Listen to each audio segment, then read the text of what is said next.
Welcome to the end of the world, survivors. You're tuned in to the station, one of the last voices on the airwaves. I'm Harper, or as I've come to call myself, DJ Clueless, broadcasting from a radio station that somehow still hums with life. I'm no longer alone, but the work of growing food and establishing contact with others is endless. This is where we fight back, where we build back up again.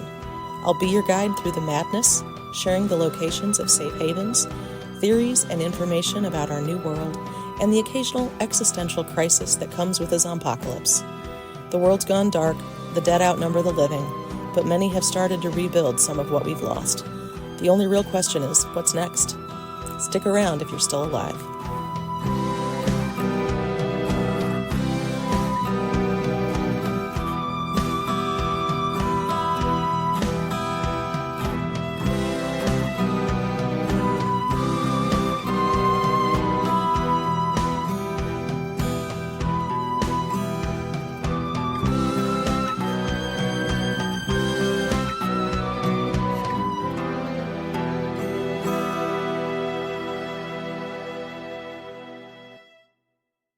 Hello, my fellow survivors. This is DJ Clueless, also known as Harper, coming to you from the road.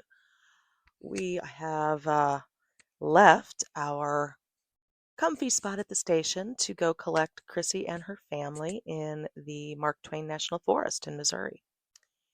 And it has been a journey. It really should have taken us between 3 and 5 days. It has taken us the better part of a week to get there. We finally got Crissy and her family, but it took a bit. We lucked out at the river because the river was low enough that crossing it was not as harrowing as it could have been. We really, really need to build some bridges, which I have no clue how to do. There are some people who are kind of engineers who live at the station who have some ideas, but that didn't help us here. What we basically had to do was kind of raft across, which is not fun with horses.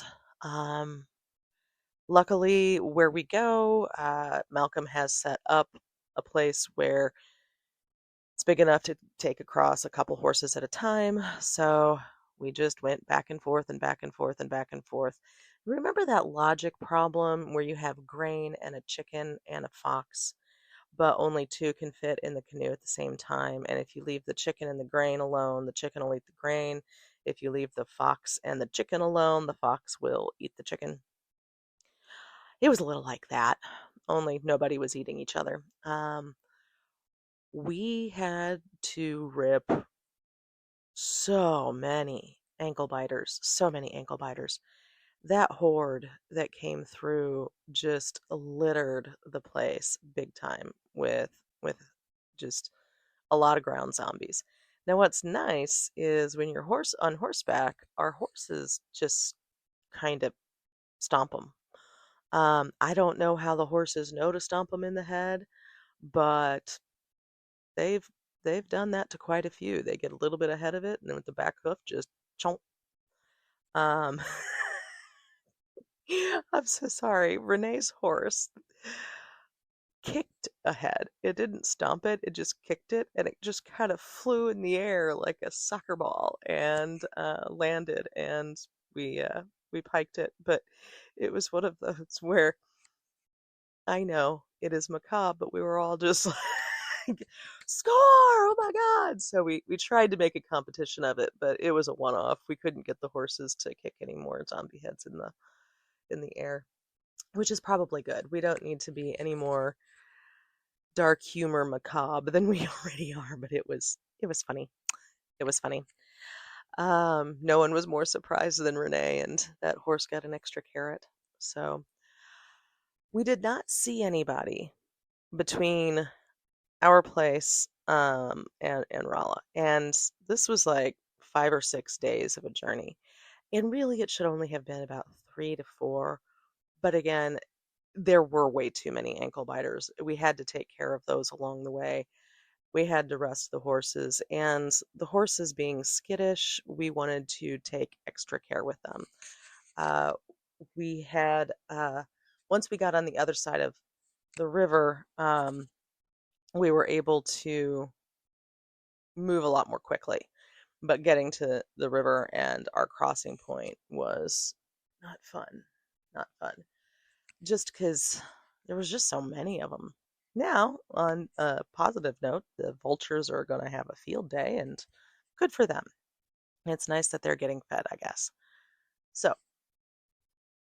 we get into Missouri, and we're actually able to go much, much quicker. We got there in about 5 days, maybe 6. Things kind of blend together at a certain point. And before we even got to where Crissy was, we found an encampment that had about half a dozen people. And there were 4 women, 2 men, and the women did not look happy. They looked beaten. Um, Not like they were bruised or anything, but you know how when someone's been emotionally beaten down, they have kind of dead, hollow eyes? And some of us just have that because of zombies. So I was not going to take these 2 men as enemies, but these women also had very low affect. They had no reaction. And so I didn't know if they were exhausted or drugged. So how we played this is rather than me or Renee going up and talking to everybody, which is what we normally do, we sent Tom, and Tom took a couple of the other guys with him and went to talk to them. And I do not know what was said, but Tom gave a hand signal, and the sniper we had with us took him out. Because here's the thing, we didn't just approach them on horseback. We had somebody who was scouting ahead who talked to them, saw them, and came back to report to us. And so we did have somebody in a tree nearby. Thank God our sniper can climb trees. And the 2 men were eliminated. The women did not react, which confirmed that they had been drugged. Um, and we talked to them very, very slowly, revived them with some water. One of the guys brought coffee, which you guys know my opinion on that. Like, caffeine withdrawal is really, really, really painful. So I had weaned myself off of coffee before it became an issue, basically. But you have to do that slowly, or you're going to have killer headaches and huge nausea for days, especially if you're somebody who drinks, more than 1 cup of coffee a day. So bringing coffee along was not a we're all drinking coffee hardcore. It was traveling and sleeping in unknown places can make you really exhausted, and coffee sometimes helps. So they had a little fire going. We made coffee with them. We gave them coffee, helped revive them, that kind of thing. And we found out from one of them that she had a brother and his wife somewhere out in the woods. She didn't know where. She got snatched. And these men killed her boyfriend.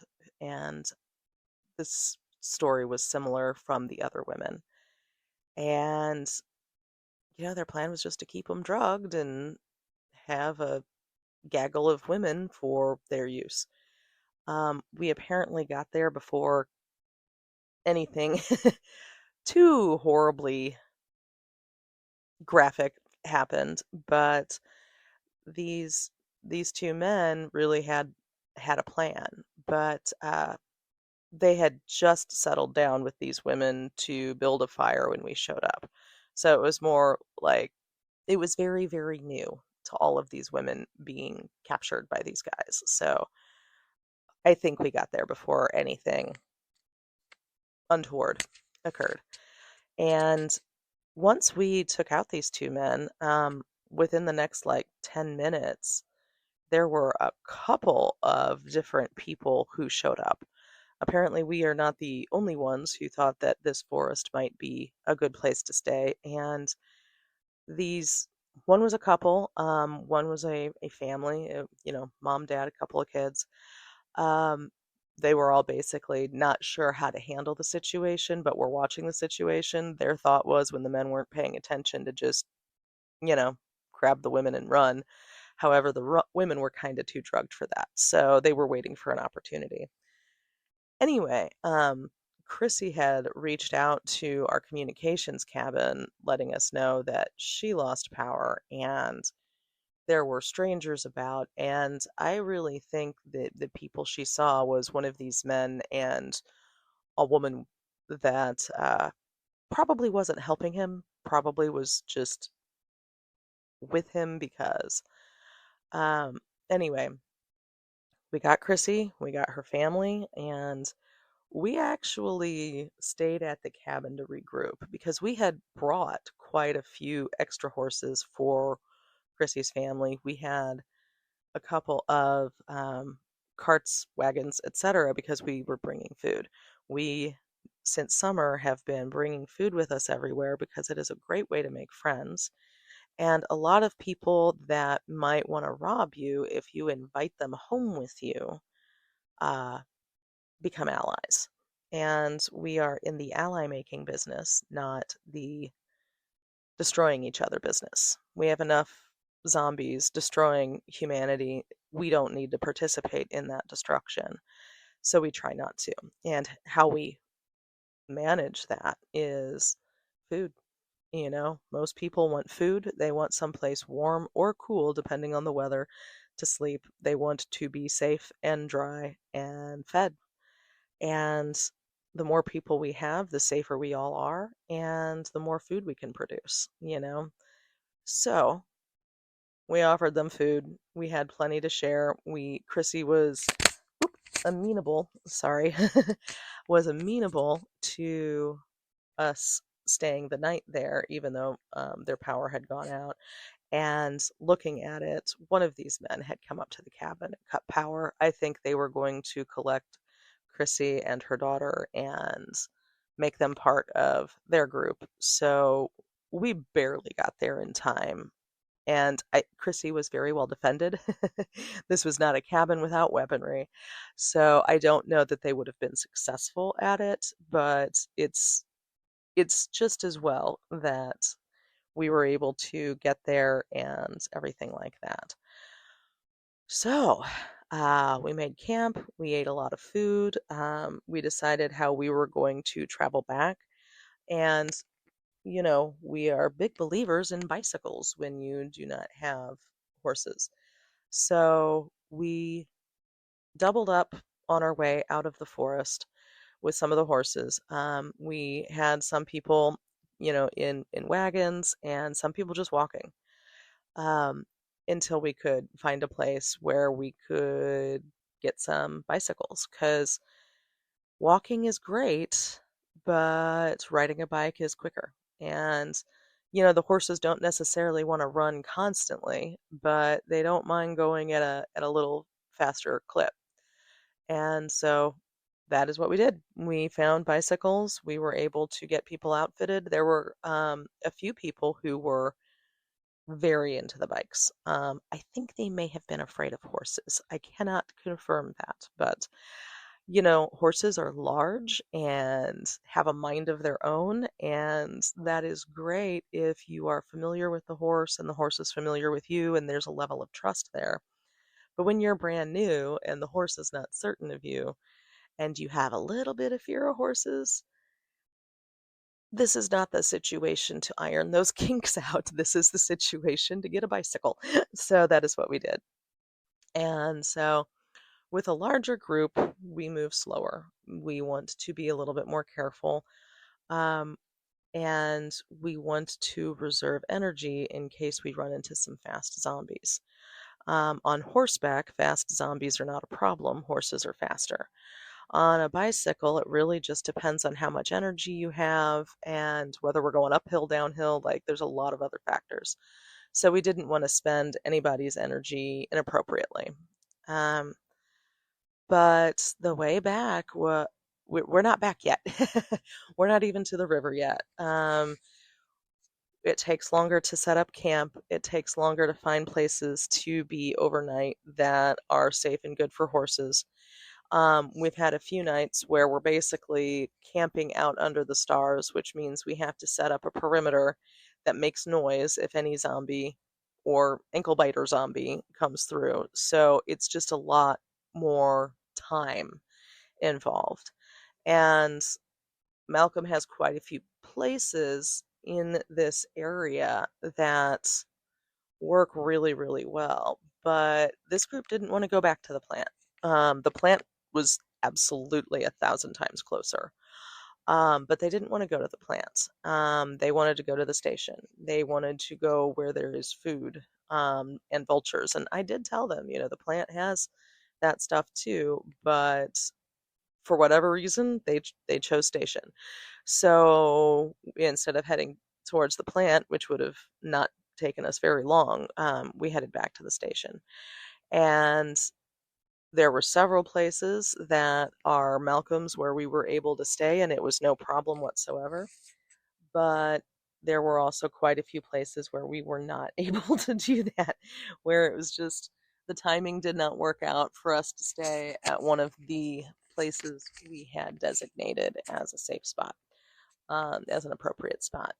So at this point, we are a large freaking group. We brought about a dozen people and horses and everything like that, because we didn't know what kind of situation we would run into with the dregs of this horde. And the more people you have, the easier it is to deal with uh, lots of zombies. The more people you have, the quicker you can get rid of the ankle biters, the quicker you can move on from that. So we brought a dozen, and we had probably 20 horses, something like that. So by the time we were headed back, it was more like 35 to 40 people, which is a lot. It was weird as after we got Crissy and that one night there, like every day we collected a few more people, and that's great. That's fabulous. People are the most valuable resource right now, especially since it's just been the growing season and our food is taken care of, especially since our water situation back at the shop is fine. And, a lot of these places we stopped had plenty of water. But water is heavy, and so we don't stock up on a huge amount of water when we're traveling, just enough for everybody. So, we have to make frequent stops to get water. When survival is what you're doing, there's a lot of factors you have to keep in mind. And water is one of those where you go anywhere in the world, back when the world was the world, and there's water. There's water fountains, there's water to wash your hands. And with the collapse of the world, water is a bit more cisterns and wells and things like that. There are a few places where the water still flows, but those are the exceptions, not the rule, and we have no idea how safe that water is. Even wells make me a little bit nervous because what if a zombie has fallen down one? I think we all saw that episode of The Walking Dead, which was pretty gross, and you can't use well water that has a zombie in it, if for no other reason than it's going to taste disgusting. But the human body, when it decomposes, has a lot of gross things going on that you don't want to ingest. So we had to make sure that we had water. And so, yeah, we're still on the west side of the Mississippi. I think it is going to take us probably an entire day to cross the river once we get to it, which is fine. Which is fine. We do not need to be in a hurry for any reason. Hurrying in the apocalypse will get you killed. So we are not going to hurry. We are going to take our time. We are going to be cautious, and we're not going to lose anybody. But it is wild to me that the time that we spent in Illinois, we saw no one who was alive. All we saw were ankle biters as far as other human shapes out there. And once we were in Missouri, nobody. We get to this forest and it's just like people literally coming out of the trees. So Crissy and her family are so competent. We actually put her son and her dad as one of the people out front on horseback. I don't know if they were cowboys in a previous life, but her dad was like John Wayne, in the good way, not in the xenophobic, racist way. And that man can wield a shotgun. I'll tell you that much. So anyway, they fit in perfectly. Crissy was great at managing our resources, at keeping people calm. She told wonderful stories to the children that showed up. And, right before we left one of Malcolm's places, there were like four kids who came out of nowhere. And our guess is they were staying at this house and hid from us when we were there. And seeing how we operated, they decided that we were safe enough to approach. And Crissy just took them in like she had known them all her life. She got them clean. She got them a change of clothes. I don't even know where the change of clothes happened. I mean, we were at a farmhouse, so maybe from there, but I would have thought we had taken all of the clothes because that's kind of one of the things we do. We may leave a few things behind. We always leave a last meal. So maybe a few outfits here or there, but near as I can tell, she just pulled supplies out of thin air. Um, but we're all doing different things. We're all paying attention to different things. That day, I was running to get supplies from someplace else. Basically, we needed more containers for water because we were running out too quick. So it was me, Renee, and a few other people went on horseback to try and find some portable containers for water. So who knows? She could have gone to anywhere and gotten those clothes while we were gone. But from my perspective, it was just children, dirty clothes. I come back, clean clothes, clean children, well fed, happy smiles. Okay, a miracle occurred while I was gone. I am not going to look a gift horse in the mouth. So, yeah, it has been a long journey and one with a lot of unexpected people showing up. But they all seem pretty happy to come back to the station. They seem to want to be part of the community, and they all seem rather excited to no longer be on their own. But I gotta say, Crissy and her family are a find. They are absolutely competent. I can see exactly why they survived. They work together like a unit. And I am hoping once we get on the other side of the river that we can maybe have Crissy come on and tell her story. Because there was a lot that went down at that cabin before we showed up. And, I think that she and her family were able to scare off some people that would have been really, really, really, really bad.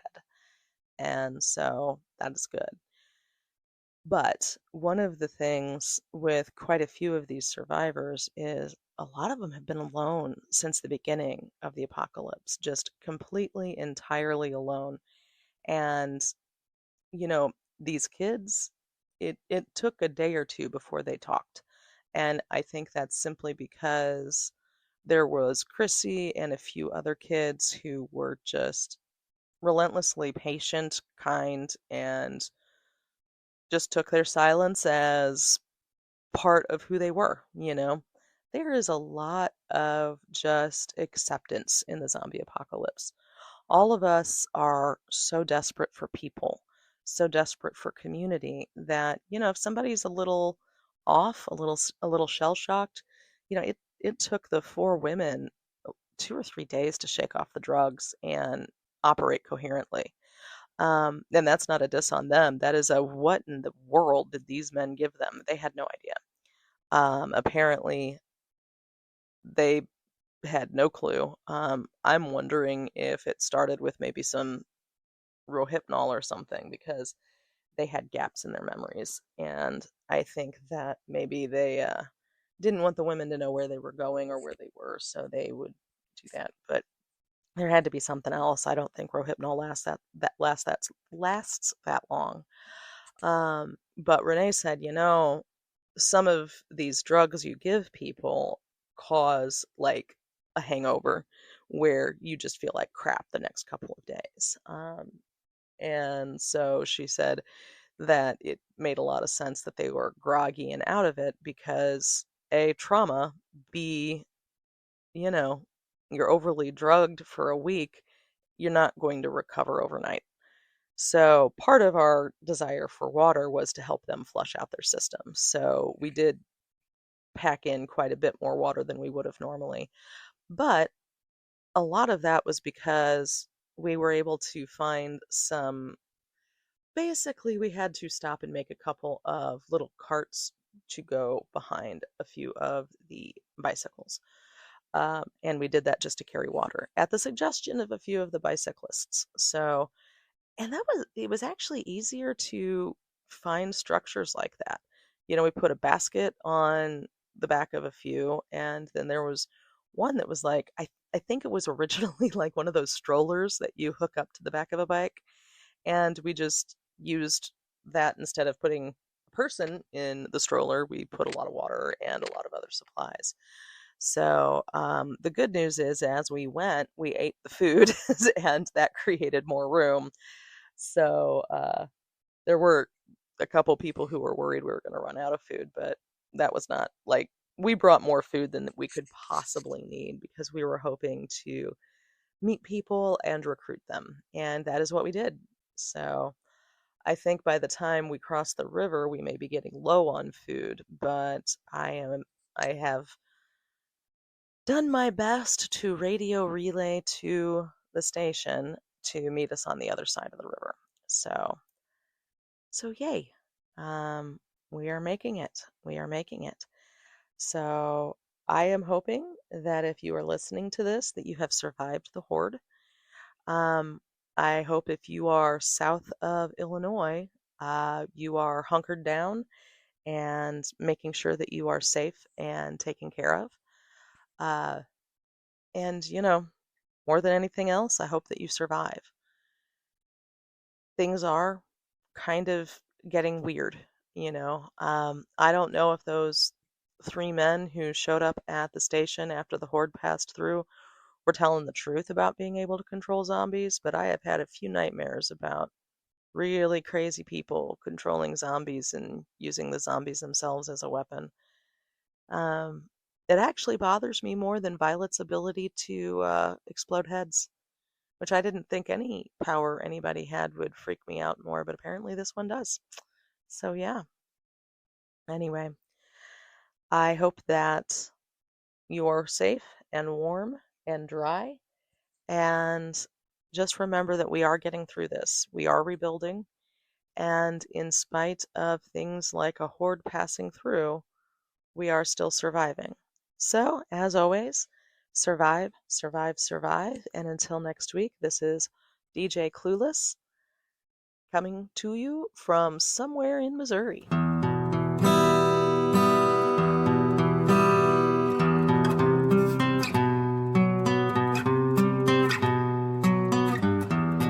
This is Harper signing off for now. Remember, the world is still turning, even if it feels like we're standing still.